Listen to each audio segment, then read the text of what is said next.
on YouTube.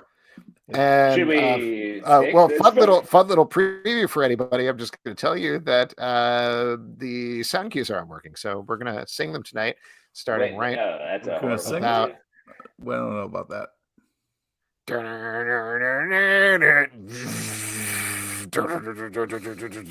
What's up, everybody? Welcome to Comic Book Club. I'm Alex. I'm Justin. I'm Pete.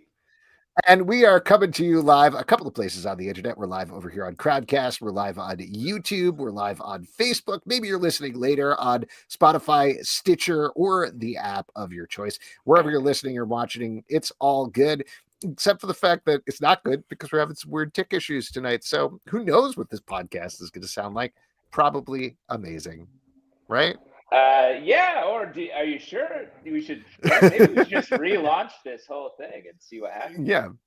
I don't know. We could do that, but we're not gonna. We're gonna keep plowing ahead and keep going. Are you sure you want to do that, Alex? Justin, you're coming to us from Malibu. You got to catch a plane. You're jet setting out of here. We don't have time to muck around with this sort of thing. I do have to catch a plane, and it's a long drive from Malibu to LAX. I'm out on California time. That's why I've got this beautiful little sun coming through. I got a hammock outside my hotel room. Oh, all right. Hollywood on the highway? Hollywood Justin. Yeah, big time Hollywood people stay on a hipster motel on the highway. Yeah. Very cool. Very cool, Justin. Living the dream. We have a couple of cool guests for you. So we are going to bring in the first one now. He is the co-creator of, there we go. Hold on. He is the co-creator of Social Studies. Adam Gagnon, hello. How are you? Hey. Doing good. Thanks for having me on. All right. So your other Mike Virgilio couldn't be here tonight, not to talk about him while he's not here, because he's on the Seattle SWAT team, right? Yeah, he's got a pretty intense job, and the time is kind of washed. If he gets a call out, he's got to go. So I know he planned this way in advance, and it was supposed to be his day off, but he had a thing to do, so he's doing it. Yeah, so not to be stereotypical or anything like that, but Social Studies, read through the book. It's great. You have, I believe, 9 issues are online now. Is that correct? I think it's 10 and 2 more coming. 10. We got a little backlog with the whole paper shortage thing, so our printing got out of order, but... Yeah. Yeah, but it is a very fun high school comedy. Not necessarily what you expect. I don't know, but your background, but not necessarily what you expect from a guy who's on the SWAT team. How did you guys get together to work on this? Where did this project start? We actually met when we were going into 9th grade in 1999, and we used to just kind of draw these things in composition notebooks and pass them to each other between classes, and it was just a thing that we never stopped doing. And pre-social media and all that, Mike and his family ended up moving to Europe for a while, where he did some of high school, and then he finished his high school in the South, and I'm here in upstate New York. But somehow, even without social media, we stayed in touch, and we never really stopped using these characters. And then a few years ago, I was at this horrible dead-end job, bored out of my mind, and the only thing I could really do was use Microsoft Word. So I started writing actual scripts instead of us just making jokes with Bic pens and composition notebooks. And I sent it to him, and I said, "You want to give this a real shot?" And he was on board. So that's awesome. Now, let me ask you, where in upstate New York are you? Because we got 2 upstate New York bona fides here on this podcast. Near Albany, between Albany and Saratoga. Awesome. I'm from near Syracuse. Pete's from Garbage Plate. The Ra-Cha-Cha. Yeah. Okay, so I guess I'm more central than up. Yeah. Yeah, but that's fine. To Alex, who grew up, I believe, on the Statue of Liberty, anything's upstate. Yes, right, anything north of White Plains, you're upstate. Yeah, that torch gets very hot in the summertime. I hear you, dude. But man, that's why you are America, Alexander. Mm-hmm. Hey, thanks, man. Well, let's getting back to this book for a second. So you guys came together, you created this book. Talk about the general pitch of it. I know I mentioned a little bit about it, but what is your elevator pitch for the book? The elevator pitch is basically it's a group of friends navigating the perils of high school, and we like to focus on when you were in high school, things were either the best thing to ever happen to you or the worst, and everything was either going to be the rest of your life or your life was over. So we try to play into that and have fun with it, and all the crazy things that go on that, of course, as adults looking back, were not so crazy or not that big of a deal, but to them in the moment, it's everything. and they just kind of have each other to keep coming back to and to lean on. Now, I see in the sort of the intro in the book that this is semi-autobiographical. Some of it is. Yeah. Can you tell us which parts from the book are straight out of real life and which parts are wild fiction? Straight out of real life. A lot of that we like to leave vague on purpose, partially so we don't get in trouble retroactively, and just some of the parts you would think are fake are not, and some of the parts you would think are real are not. It's a little bit different. But one thing that I do like to point out is the way that our two of our main characters meet in Earth Science class, drawing pictures of Space Marines from StarCraft, was to a T how Mike and I met. Wow, that's amazing. Nice. Well, you also said that it is a little embarrassing in certain ways to revisit your high school years. How do you push on that? Like emotionally, how do you sort of dig into that? And do you push each other back and forth? Is it just shared memories? Or have you two grown as friends over the course of making this? Oh, sweet. It's a good question. Yeah, it's a little bit of all of it, actually. We kind of started with just, you remember when this happened? We could use that. Oh, that was a funny thing. We could throw that in there. And the more we do it, the more we try to like objectively look at our 14 to 18-year-old selves and like, oh, I was doing this thinking it was cool or doing it for this reason, but really it was this other thing. So we're trying to like kind of give an honest look at our high school selves because we feel like those things are pretty universal to a lot of people in high school. Yeah. You were trying to figure out who you were and what made you tick. And I'm selling this like it's a super serious thing. It's not at all, but that's kind of like the psychology behind it.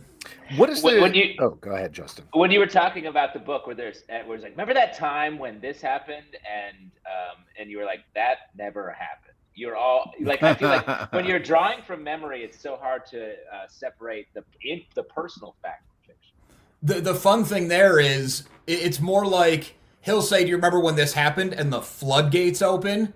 But then we have to talk to the other people that we knew since then, because we have a big group of friends that we've known almost as long as we've known each other. And you kind of get 10 different versions of it, and then you write it to our characters, and it becomes its own version. But it's kind of like that memory being dishonest thing almost plays itself off better in a way. What has their reaction been to the other folks in your high school group? A lot of them have been really supportive and really like it, which is cool. And I think one thing we did that keeps us a little bit safer is the characters are not like, oh, that character's me, that character's Mike, that character's, another friend. Like the Len character is kind of like the insecure parts of us. Turner's more the guy we wanted to be. He always has the best one-liner. He's always the smartest guy in the room. He's always coming up with jokes. And then Roy is just a ball of anger. It's all our different emotions cut up into different characters. That's so smart. I love that because it protects you, but it also lets you like use the real stories as just fodder and get wild with them. Exactly. You play off the new characters. That's really smart. And because we've been having these characters in our head for so long, even before we started having these issues actually come out, we can think of a story that happened or something that happened and say, oh, that's definitely Turner. Oh, we got to give that one to Vicky. Cool. Can you talk about marketing this a little bit? Because obviously you have your own website. It's all available there. I do think that's a little different from what a lot of folks are doing in terms of Kickstarter or other crowdfunding platforms. Why go this route? Marketing is really something we are terrible at. I'll just come right out and say it. We wanted to start off not on our own as like a point of pride, but we thought Kickstarter was something where you had to bring at least a chunk of your own audience. And we needed to build an audience to bring. I'm a web designer by day. That's my day job. So that was a no-brainer to set up a website. That was easy. We have most of the issues on Comixology, and now we're adding them to Global Comics also. But we've actually kind of taken a step back. I mean, we're still producing the book, but we're not releasing them as fast as we were, so we could try to figure out a marketing plan.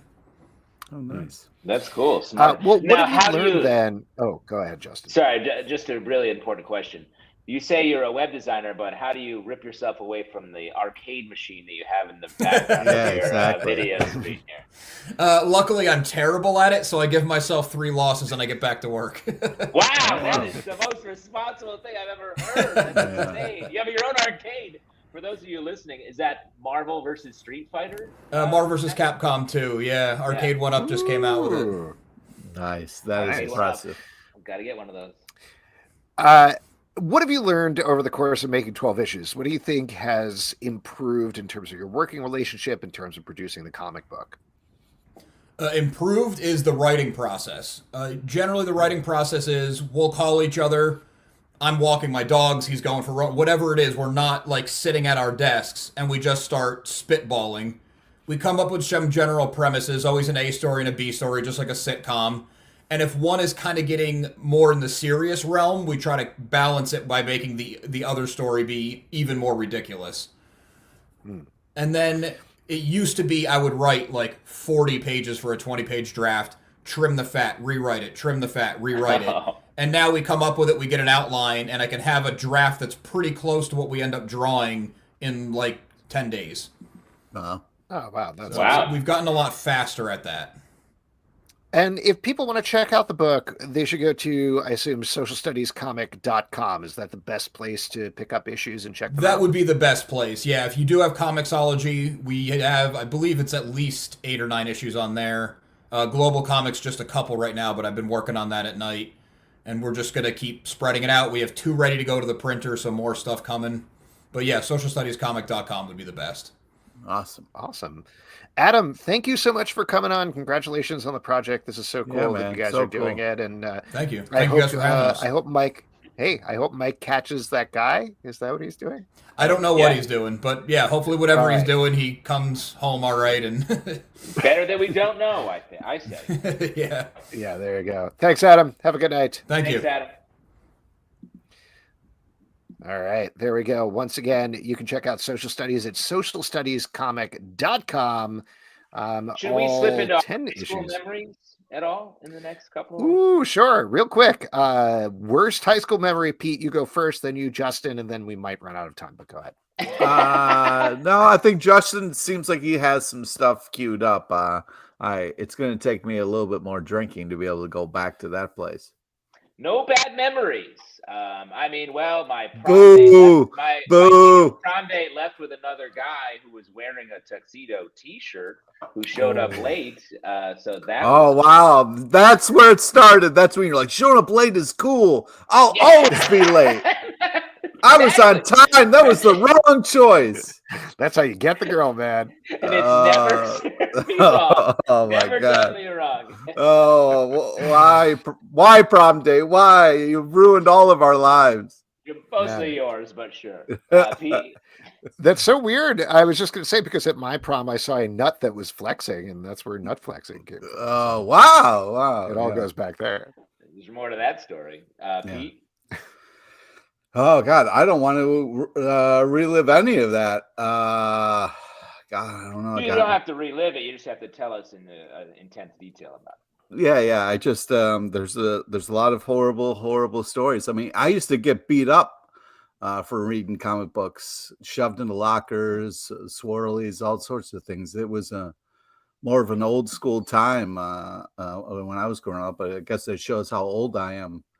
What about your friends like John the Skateboard Man, or Pogo Stick, or Dance Revolution, or whatever nicknames you had? Oh yeah. Well, that was more of the positive stuff, but you were trying to think of the worst stuff. So, I mean, those were back in the days. The Funky Chicken, Dr. Smooth, Little Dog Esperanto. I mean, there was a lot of different Captain Eatery. I mean, a lot of different fun times. You know what I mean? I love how the nonsense you said is real and the nonsense I said is made up. Yep. But equally nonsensical. I don't know about that. One of them's actual people, and another one is just made up things. All right. Well, I'll tell you what. Why don't we bring our next guest into the stream here? He is the creator of the book Villains Seeking Hero, which is currently on Zestworld, and I'm going to make this work. Here we go. All right. At any time here. All right. Louis Southard.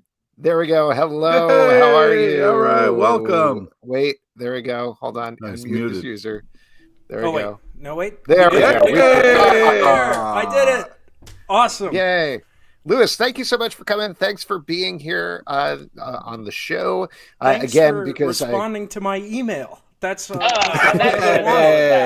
I love emails. Thank you. They're one of the best things. Guys. Oh my gosh. The thanking doesn't stop there, because So we have a professional chef we work with who comes to the shows. His name is Brett Macris, aka Straight Bullet. And every week he Straight bullies. curates a drink or designs a drink specifically for the show. And sometimes he bases it on the guests a little bit.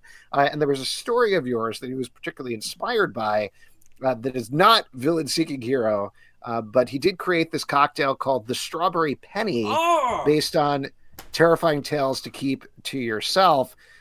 It is made with muddled strawberries, whiskey, vermouth, lemon juice, Campari, maraschino liquor, and simple syrup. It tastes like alcoholic strawberry lemonade, and it is absolutely delicious. I'm going to make that myself. That is so cool. That is awesome. No, I love that. Unofficially, I'm here as a Zestworld representative, I suppose. So I suppose if you want me to talk about terrifying tales, I could do that as well, because that's the other series I have running on Zestworld. But if you want to strictly stick to Villain Seeking Hero, that's fine. But tell us. It's fine. We can hit both of them. We got time. Tell us about Terrifying Tales, the thing that inspired this cocktail. Okay, so I decided that I wanted to make an original graphic novel, which was a collection of horror stories that weren't really horror stories. Some of them were, kinda. Depends on your version of horrifying. And like Justin's prom date. Yeah. Honestly, chilling. That's a good contender. So I made 5 of what I thought were some crackerjack awesome stories.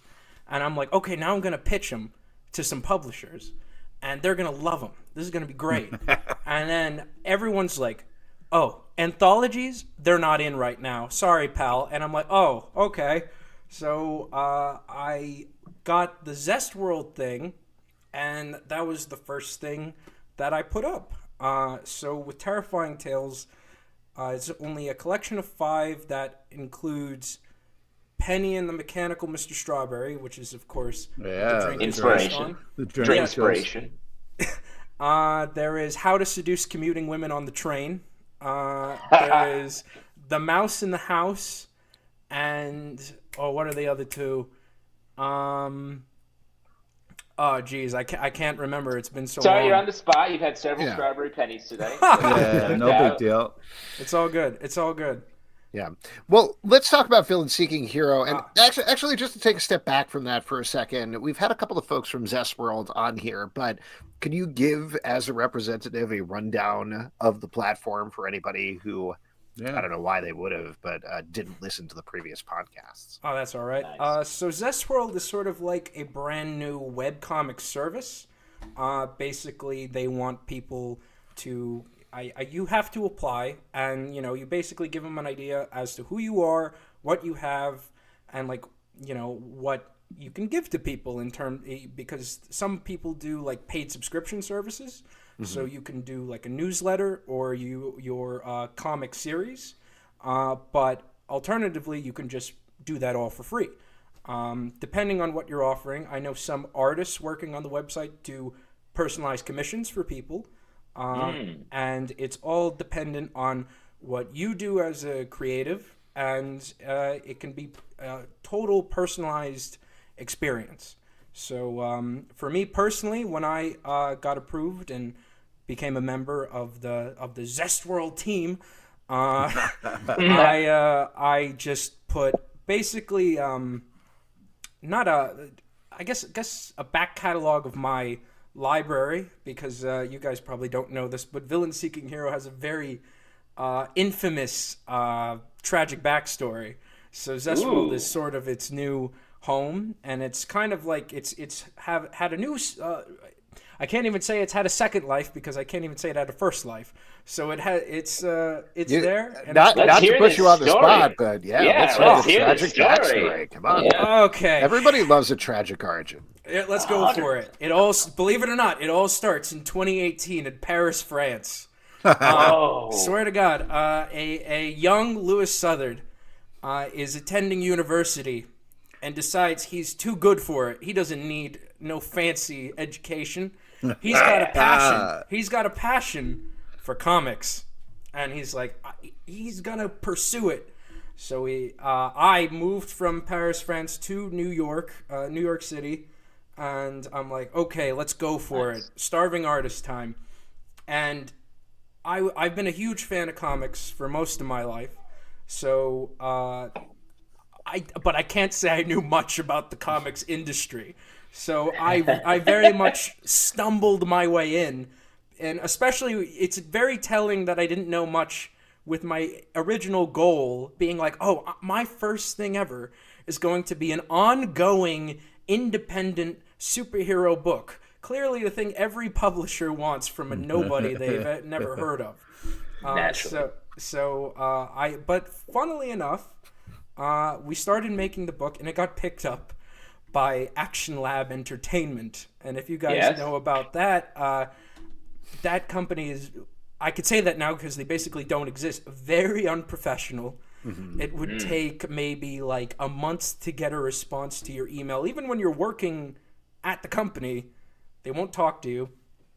And like after maybe 2 years, 2 years of just talking to them and, like getting it rolling, they're like, okay, your book's coming out. This is like, let's say December 2019. It's like, don't worry, your book's coming out April of 2020.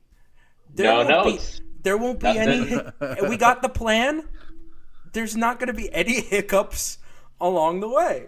And I don't know if you guys know this, but 2020 was a bit of a rough year for everyone. What happened? Now. Yeah, what?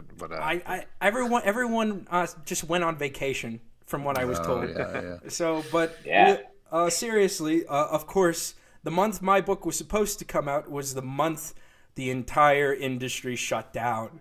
So my first foray into the world of comic books was basically obliterated off the face of the earth before we even had a shot. But cut 2 more years later, and now things are getting better.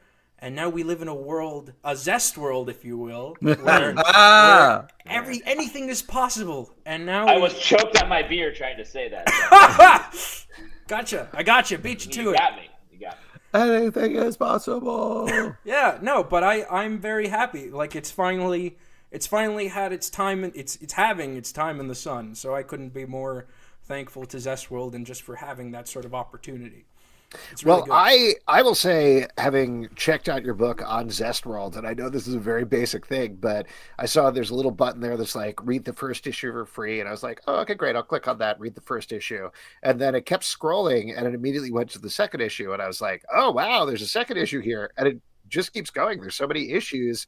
I'm saying this is like, for anybody who wants to check it out, you could read a whole ton of really great, very fun comics for absolute free on there. And it's a great reading experience, which I don't think you can really say from a lot of platforms.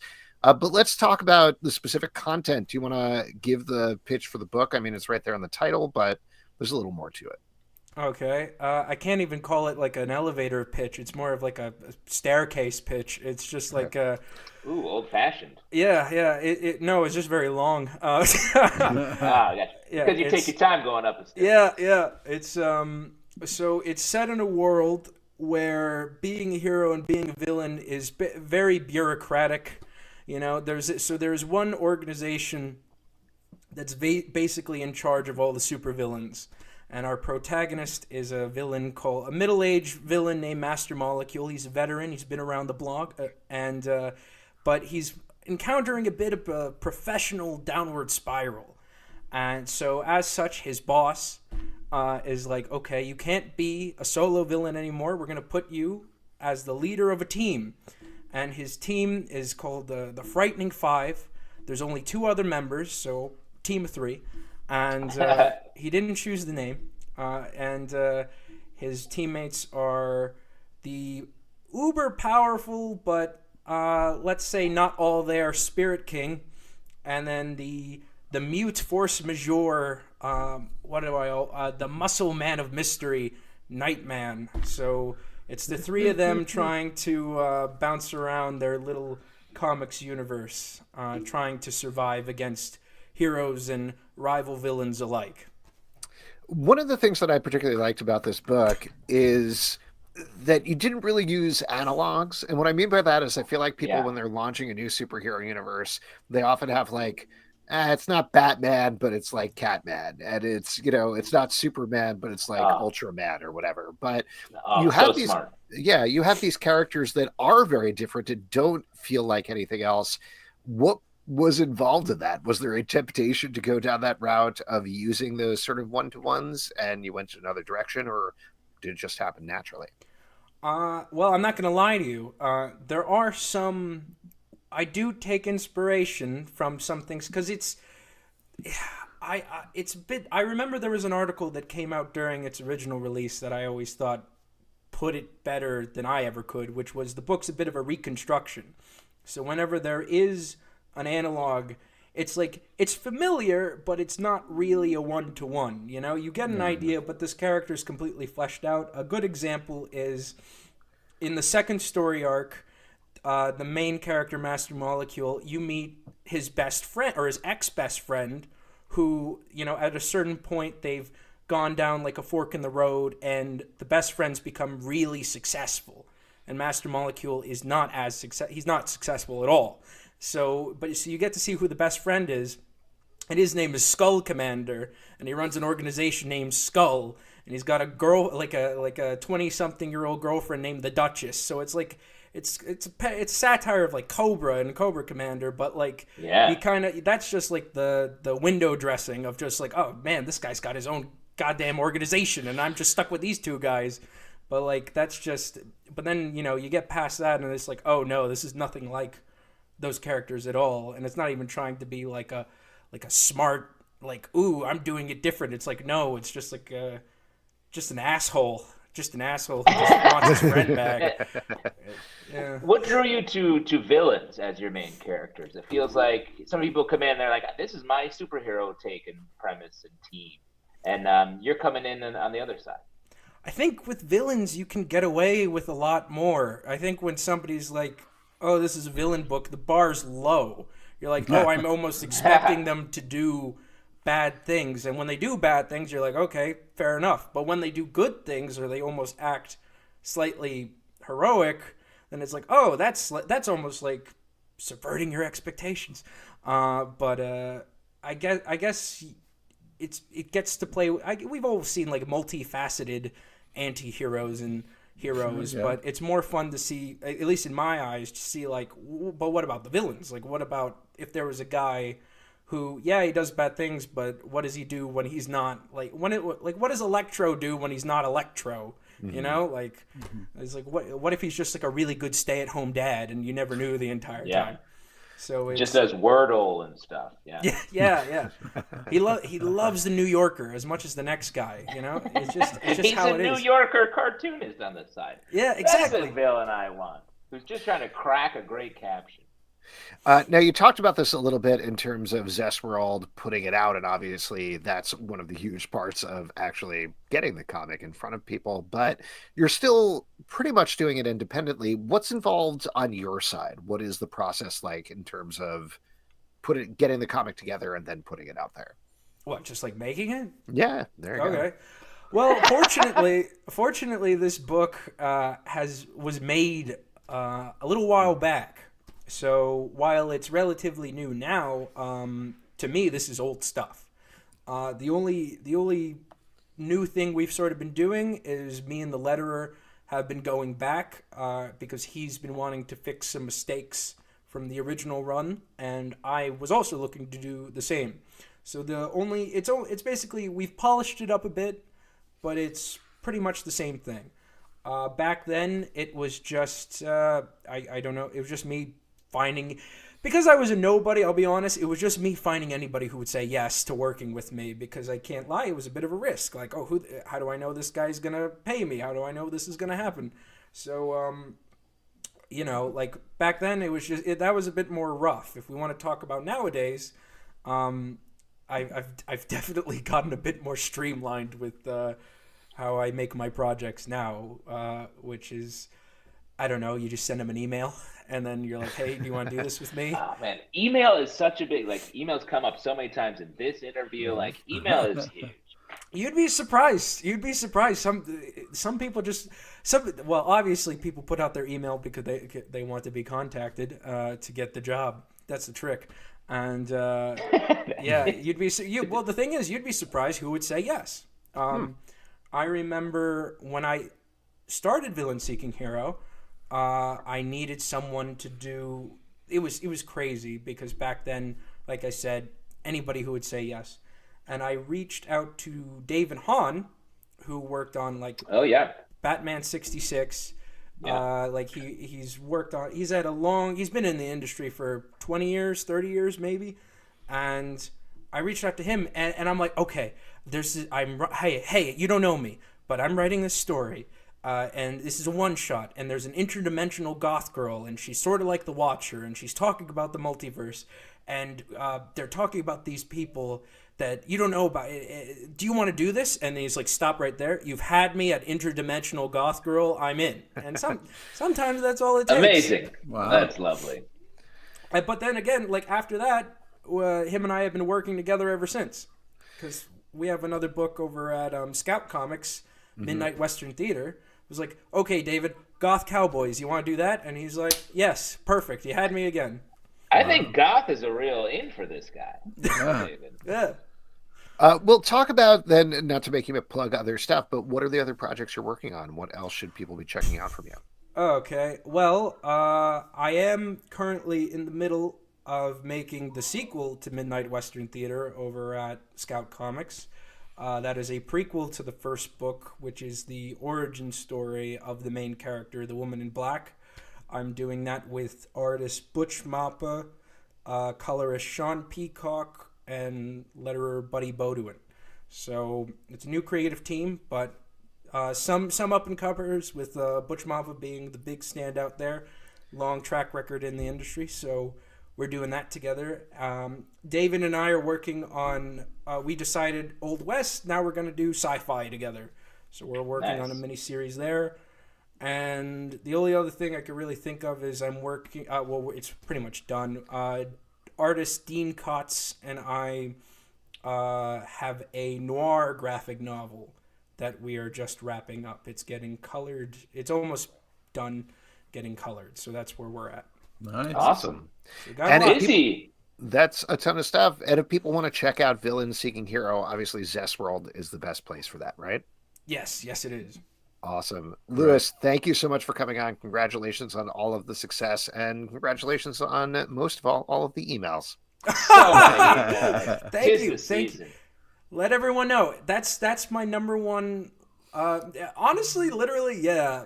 To anyone out there who wants to be a comic book writer and who needs an artist, just send that email. Just send the email. Put away the Send an email. postcards. Oh, man. Use your technology. Awesome. Lewis, thank you so much for coming on. Have a good night. Yeah, thanks, guys. Yeah, take See care. you, Lewis. All right, there we go. Once again, it is called Villains Seeking Hero by Lewis Southard, and you can check it out on Zestworld right now. And now we're going to move to our next section, which is my favorite section because you all make it up. It's your audience questions. Yeah. Wow. I don't know why we have songs anyway. Yeah, exactly. I don't know. We've been playing this song for 16 years. You'd think I'd actually know the tune at this point, but Human Jukebox, Alex Zalvin coming in again. Ooh. well, from human jukebox to human juice box, what are you guys drinking into the old juice box tonight? Nice. Wow. I have a beer that the hotel gave me when I got here. It's Ooh, Wow. Your hotel's so nice they give you free beer? they were like, "You want 2 beers to go to your room with?" I was like, "Are you me?" Yes. Are you me from the future and you already know I'm saying yes? And it was, I don't know, I guess it's called Caledon. Apparently there's a lot of local breweries out here.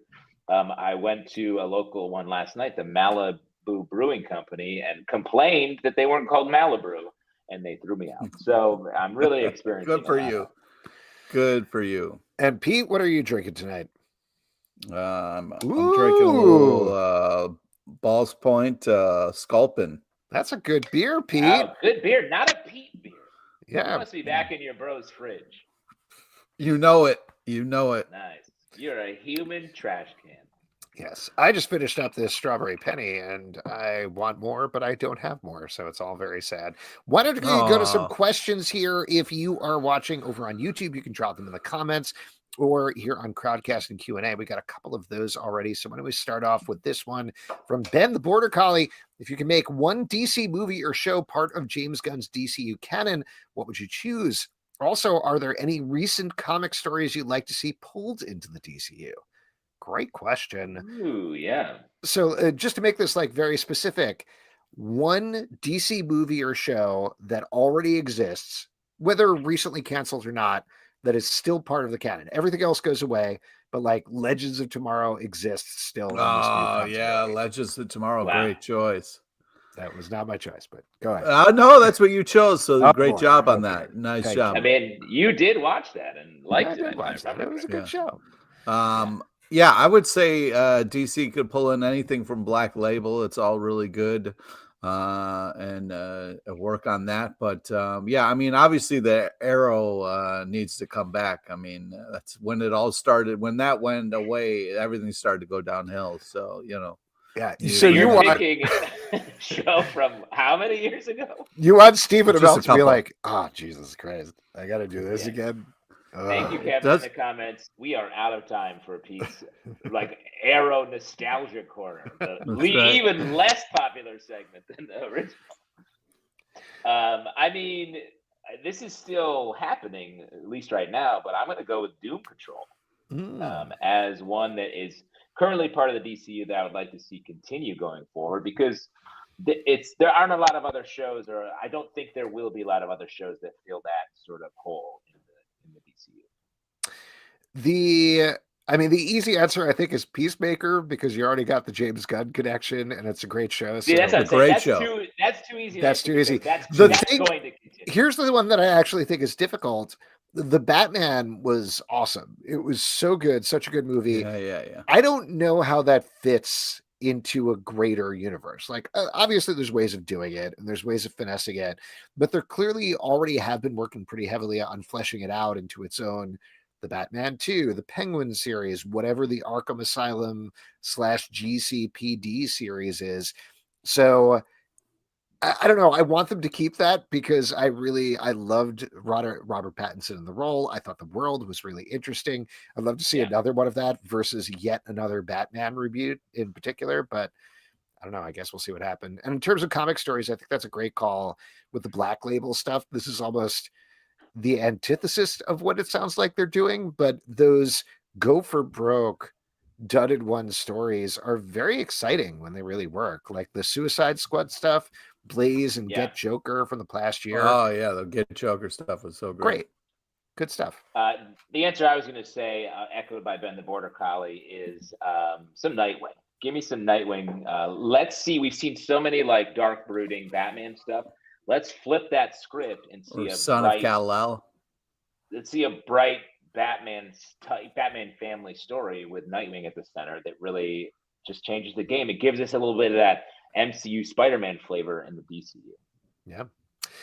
All right, there we go. Next up, we got a question here from Kevin. What are some of your other favorite villain-centered titles? Great question. Obviously, Punisher we've been liking. What was that one that just finished up where the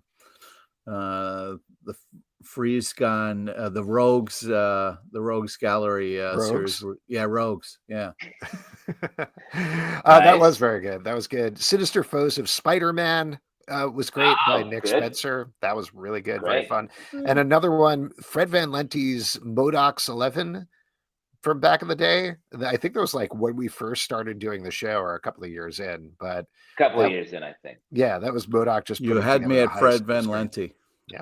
What was the Thanos? Was it like Thanos Unlimited or something? That was just a great, where he ended up fighting himself. Are you thinking of Thanos, the Donny Cates run? The Donny Cates, yeah. Yeah, that was just from Thanos. Thanos, just like 5-6 years ago, and that was a great series. Yeah, there you go. Ooh, this is a big one from over on YouTube. Prime NRG says, I've never really read DC Comics. Where should I start? Oh, wow. Oh, man. What a Yikes. brave new world it's going to be for you. Yeah. Hmm. Let's see. Obviously, the Aquaman movie. Ben the Butter Collie Yeah. says Action Comics #1. Yes, you have to start at the beginning and then work your way forward. Yeah, You know, good I'll luck. say That's the this way. is a little bit of a sidetrack, but I think I mentioned this on the show. Maybe I haven't, but I started taking my 8-year-old to the comic book shop on Wednesdays to try to get him addicted and ruin his life. And I've been very much letting him like take the lead in terms of getting stuff, but since we read everything in advance, I'm able to be like, that's not appropriate for you. Don't get that, which is Nice. helpful. Mhm. But definitely, like, Parenting. maybe this is partially because he knows the Marvel characters a little better, but he looks at the DC stuff and it's very hard to think like, oh yeah, jump in on that issue of Superman, or oh, check out that issue of Batman. And I've definitely tried to encourage him to go with what we talk about all the time, and I think our experience when we were kids, which is you pick up like X-Men 293 and you're like, I don't know what's going on, but I love this. But Yeah. I do think he's not wired that way particularly, but I also think kids these days, because you're able to binge an entire show and you're able to get an entire thing, don't necessarily have that mentality. So it's been a little easier to sell him on Marvel Comics and be like, sure, you can jump in on this. This is an easy starting point. Okay, all right. I've been able to think about this long enough. I got an answer. What you do is you start with Scott Snyder's run on Detective Comics that will then run over to Batman Comics, and then you'll have a great understanding of kind of where to go for there. And then also start with Wonder Woman with Cliff Chang's first run on Wonder Woman, and you'll also have a lovely endpoint. I feel like that might be a little bit of a deep dive. I'll throw out for Wonder Woman, George Perez's run is sort of like the classic, very basic run in terms of understanding Wonder Woman. I'd also throw out Jeff Loeb and Tim Sale's work, both on, Batman: The Long Halloween, but also Superman for All Seasons. That gives you a nice basis in those characters. For The Flash, I started with Jeff Johns' run. Just don't. Jeff Johns' run on The Flash is great. Very good. Very I mean, I feel like choosing your favorite hero and jumping in on, we can sort of list off this great jumping on point for all of that. Like if your favorite character is Martha Wayne's pearl necklace. Boy, are you looking for you can pick up anything. Yeah, hey, that pearl's dropping everywhere. So that's a great one to start on, I think. I think that's an interesting point, though, that you just had, Alex, that I feel like people nowadays aren't used to just jumping in the middle of a story. And I think that's what trains your brain to love comics above all. I think so many other forms of content, or like specifically superhero stuff, is you start at the beginning of a TV series, movie, whatever, and you watch the whole story. But comics are all about the middle. Everything's the middle. After Action Comics #1, we're in the middle until the final issue of everything drops the day after the end of the world. So the middle is the fun part. And that's where we should all be. I would throw out, if you do like Aquaman, Time and Tide, a series that Peter David did way back in the day, and then the Aquaman series that he then jumped into is great for that character. Green Lantern, the color spectrum stuff, also Jeff. Yeah, the Sinestro Corps War. That's a good answer. We got one from Stray Bullet over here. We heard about your least favorite high school moments. What were your favorite? Mine was graduating and not ever going back. Yeah, nice Stray Bullet. Nice Stray Bullet. Yeah. I would have to say I got an A in health class, and that was like it was my first A and the biggest accomplishment. Look at this. You were the only one that knew about sex because you were already 45, right? Yeah, that's right. When you're a 45-year-old stuck in a teenager's body, there are advantages. Your teacher was like, Pete, I have a question. So when you're in bed and I was like, first off, great question, Teach. You know what you want to try to do? Yeah. You know that scene in What About Bob, when Richard Dreyfuss pushes Bob into the insane asylum and he comes back later and all the psychologists are gathered around him and they all love him? Yeah. That's you in health class being like, here's how testicle really works. Oh my god. Justin, you have a Best favorite? high school story? I don't know. I guess the minute before my prom date left with the other guy, like when it was like at its peak fun. No, I mean, I had a lot of fun in high school. I guess the serious answer, and sort of more of a serious answer, I was really shy growing up. All the way Don't up believe to, like, it. Truth, 100% shy, quiet, a little like nerdy, like, because I got a lot of A's in my high school and school stuff. And so, but I kept to myself. And then one like period in junior year, I was like, you know what? Fuck this. I'm sick of doing this. And so I just started like being weirder, putting myself out there more. And that really just like changed my life going forward. So I think that would be the real answer. Oh, that's nice, man. I don't really have a good story like that I can remember offhand. I mean, certainly like in terms of life-changing stuff, I never wanted to do theater. I was never interested in it at all. And then my best friend was like, hey, I'm directing a production of Monty Python's Flying Circus where we're just going to do a bunch of sketches on stage. And I loved Monty Python. And I was like, well, I've got it in because I'm best friends with the director. So I figured I'd try it Classic. out and So, never look back. So there you go. Wow, look at you. And that brings us to today. Well, Yeah, we're today. all still actors. I don't know if you missed this question, Alex, from Ben the Border Collie. Which of you is the human juice box? Great Which of you, question. I believe was Does your that tip, mean your intro. the most juicy of us, or what does that mean? Do we think? I guess easiest to pierce with a straw. Could be, most filled with juice. Yeah, I was going to say the most flavorful insides. Is that how you won health class? Yep. Voted. That's your senior superlative. If they're scared of you, they give you an A. That's how it works.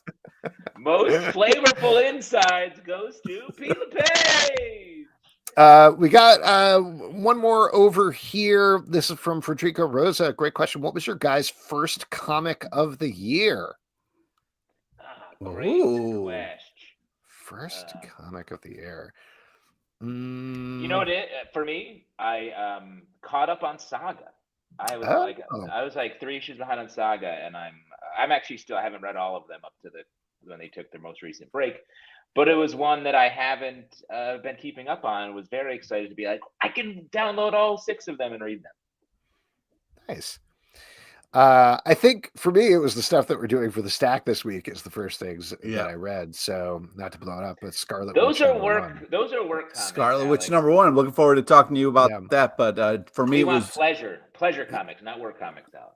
Okay. I reread part of Dark Web, Mary Jane and Black Cat because that was one of the ones that my son wanted to get. He was like, well, I know both these characters. And then he read it. He was like, what's going on here? And I was like, this is a deep dive. That's a little too deep in continuity, but I will say, great-ish. Yeah, great-ish. Bringing it. The funnier part was the question he had wasn't about the front story where they have to deal with the whole Inferno thing that's going on in the Spider-Man comics. It was the done in one story in the back where she's playing a poker game for Dr. Doom's mask. And he's like, how does she have Dr. Doom's mask? And I was like, this is not confusing. Let me explain. Wow. Oh my God. But there you go. Yeah, explain how poker works. He didn't have any question about the world, the universe. He was just like, hey, I missed how Dr. Doom's mask came into her possession. Could you just fill me in on the backstory? Great. There you go. I can't wait for your son to start playing poker and hustling you for things. It's going to be fun. Pete, first comic of 23. What you got? Well, it was Joe Fixit for the stack tomorrow. Nice. That's a work comic. What's a pleasure comic you read? By that I mean pornographic. Pete doesn't have pleasure anymore, just work all the time. Well, right. Yeah, I had my first pleasure then, so I'm looking forward to it. Again, Pete's talking health class, and I love it. All right, why don't we move on to our next section, which is trivia, and for that, I'm going to turn it over to Pete LePage. Mr. Pleasure himself, Pete LePage. Oh, wow. I'll tell you what, we should really not bring anybody into the stream because I think it's going to shut everything down. Instead, maybe we should do it. Don't we? I think we owe someone a shout out here, right? Didn't we have 2 people the other time? Someone from YouTube, perhaps. Oh, maybe we did. I don't know. And first hand up on YouTube means we don't have to invite them into the stream. They can just do pleasure trivia from their pleasure place. So we just need a first hand up on the we the need YT. brave. Ooh, Brave Prime Energy is volunteer. saying y'all remember the secret Punisher quiz. Pete, you don't have another secret Punisher quiz. No, do you? we closed that, but I appreciate their consistency. All right. Yeah, well, 2023, you never know. It's a whole Yeah, new that's year. true. It's a whole new year. Yeah, maybe I should build something. Yeah, Or it's maybe- once every 5 years and then once every. Well, we're not going to get a hand up here, so why don't we do it for some sort of charity? Yeah. Oh, Kevin says it. Here we No, go. I think Kevin. he's just saying IT, like he's IT technical support. What? We do need that. So Yeah, good. we do. I think he means he wants to do some triv. Okay. Yeah. Kevin, put on some headphones, please. I'm going to invite you onto stage. There you go. Kevin also says it's Alex's turn to do a secret quiz. Which is also true. That's right, because we go in a very strict rotation. That's There right. was nothing for like 12 years, and then Pete secretly for 5 years, and then Alex, and then me, and then me again. then you had a second secret one. Mm-hmm. Ooh, we also have hands raised over on YouTube now, just in case Kevin doesn't come in. This is a whole mess. Well, I think we just need to make some selections. We need to be brave here. Well, And I I think invited Kevin in. Well, if he's not ready, he can do it another time. Maybe he doesn't have headphones. Yeah, maybe not. Or maybe his puppet is working the keys. You know what I mean? Yeah. Well, I'll tell you what. We got David Quinley says I will, and Easy Reader raises his hand, and then Easy Reader says have fun, Kev. I don't know, Pete. You're in charge of trivia. You gotta step up somehow. So the first, who was the first comment on YouTube? That was David Quinley. All right. Well, then let's do it with the Quinn. All DQ, right. you're up. Hello? Oh, Kevin's here. Okay, I am not. No, it's great, Kevin. Pete, take it away with some trivia. Okay, great. All right, Kevin. Dun, dun, dun, dun, dun, dun, Oh, wait for the music here, Kevin. Yeah, this is No. great. All right. Today's trivia is on topical comic news and a small nod to the legend, Barbara Walters, R.I.P. Please listen to all three options before making your selection. Here we go. Question number 1, Kev. What is the name of the DC event kicking off on January 10th? Blank Planet. Is it A, Bitch Planet, B, Lazarus Planet, or C, Share Planet? So it's Share either, well, Bitch Planet is a completely different property other than DC, or you could go with Lazarus Planet, which is B. Bold choice. I for will DC go with to B. lock their- You are correct. Hey, I can see, Kev. All right. When you say share planet, you mean CHER. That's right. You know it. As in, there would be a whole planet devoted to Share. I mean, let's hope for the future. You know what I mean? Hey, Pete, that planet is Earth. Oh, good call. All right, question number 2. Speaking of planets, Marvel is bringing back Planet of the Apes in April. But who will be the writer? Is it A, Caesar, B, David F. Walker, or C, Lily Tomlin? A lot of options. A lot of viable options there. Yeah. So B, David F. Walker is the only one who is an actual writer of sorts. Kevin. I will go with B. All right. Nice. Well done. Kevin, Well done. Kevin with a poker face up until Yeah, exactly. he just didn't want to give anything away.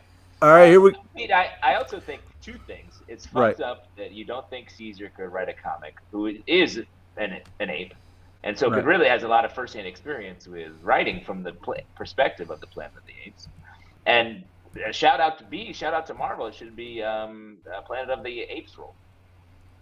Okay, well, all right, great. And you don't think Lily Tomlin could write a badass Planet of the Apes story? I mean, what the fuck? You don't want to even go in on that one? It's your trivia, Pete. Why can't you get that? Oh, Why my can't you God. get- All right, why here we can't go. you Last do one. Lily? On January 22nd of this year, what will be 20 years old? Is it A, Bebo, B, the Invincible comic, or C, Desi Arnaz? One of them is a comic book, I even said the word comic in the answer. I'm going to go with Invincible. You are correct, sir. Nice. Well done. Really good. And of course, Kevin knew this, but I was talking about the 2001 TV special, I Love Lucy's 50th anniversary special, on which Barbara Yes, Walters I appeared. absolutely knew that. Of course. Yeah, of course you did. Yeah. Kevin, Sure. congratulations. You won either a $25 gift card to Midtown Comics or Long John Silver's. Which would you prefer? Long John Silver, Long John Silver, Long John Silver. We got to get rid of these cards. Come on. Yeah, I'm going to say, you know what? Donate the 25 to a library. Oh, a little twist at the end there, Kev. All Yeah, right. it goes with a third Okay. answer. You're making us do a little bit more work. All right, Kev, we're up for it. That's fine. I'll put, how do you do that? You just like take 25 singles and put them through the slot, right? Yep. Yeah, it's like a strip club. No, I think, Alex, you run into a library and throw a Long John Silver's gift card at the first person. Or just leave them some fish somewhere and they'll find it. It's fine. Thanks, Kevin. This is a great suggestion. Good idea. Go get the Long John Silver's food order and hide it somewhere in the library. Yes, I'll put it under F for fish.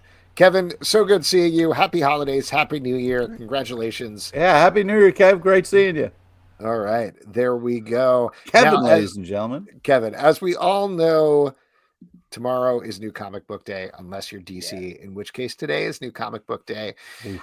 Maybe the world's going to end the day after that, as Justin has What? prophesied. I guess we'll see what happens. But until then, what are you looking forward to that's coming out this week? Pete? Dark Knights of Steel #9, Joe Fixit #1, Planet Hulk World Breaker #3, and as Alex mentioned, Scarlet Witch #1. Wow, Justin, really, what about you? Really eating all of our lunches here. I got to give it up for Poison Ivy #8. A Ooh, book interesting. that I've been really enjoying and made me regret not pushing harder for that to be on our best in 2022 year in review, because that book took this sort of, talk about villain focused book. It sort of scared us how hard it went. And now it's sort of dropping into the great sort of character driven storytelling. Really love that. So looking forward to that. Well, unfortunately, it wasn't on that list of the best comic books of the year, so therefore it is one of the worst comic books of the year. Oh, I'm come looking on. forward to. No, that's how it works. That's the opposite of what he just said, man. That's how it works. I'm sorry. Batman, I believe you said that in your long list, Pete, but after the cliffhanger of the last issue of Batman, I could not wait to see what they were going to do with Batman going forward. It definitely doesn't disappoint in terms of its weirdness. Very interested to talk to you guys about it.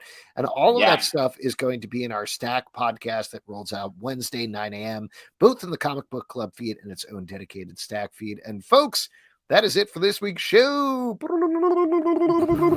Oh, nice. White Lotus. Cool. There. Do we have the rights for that? We got the rights for that, right? Anyway, a couple of people we want to thank. Oh no, I didn't write down his real name.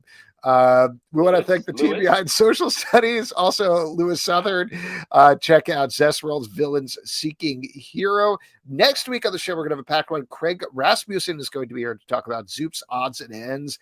Also, Kelly Thompson and Meredith McLaren are going to be here to talk about the new Image Comics book, Black Cloak. So that should be awesome. The Doom Room, our Doom Patrol podcast, rolling out Thursdays. Maybe the last episode will roll out Thursday. I guess we'll see what happens. Also, Marvel Vision, our Marvel podcast. We have been recapping some of the Phase 3 movies. We've got another one of those to go coming up this Friday, so definitely check that out. Patreon.com/Comic Book Club to support this show and all the shows we do. Don't forget to subscribe and follow on Apple, Android, Spotify, Stitcher, or the app of your choice. At Comic Book Live on Twitter, Comic Book Club Live on both Instagram and TikTok, comicbookclublive.com for this podcast and many more. Until next time, good night. Yeah. We sit here for like a minute in silence. Yeah. We got to do the Yay. Great bullet. That's yes. All right. Have a good night, everybody. Take care of yourself out there. Later.